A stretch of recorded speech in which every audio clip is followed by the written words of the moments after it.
This is the Lone Crater YouTube. We hope this video helps. In this video, I will explain how to remove your Audi A4 center console.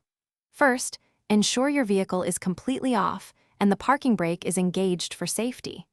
Gather your basic tools like a trim removal kit and a screwdriver set. This preparation makes the entire process smoother and helps prevent any accidental damage to your car's interior components.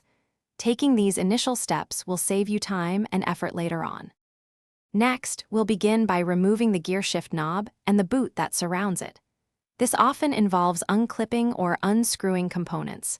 Then, using a trim removal tool, carefully pry up the trim piece that encircles the shifter. Be gentle to avoid scratches. Once lifted, you'll likely find electrical connectors underneath. Disconnect these before setting the trim aside. Now, it's time to locate and remove the various fasteners holding the console in place. You'll typically find screws under the shifter trim and within the ashtray area. Also, check inside the armrest or any storage compartments for hidden bolts. Don't forget to look in the front footwells and near the climate control unit, as there are often bolts securing the console there as well.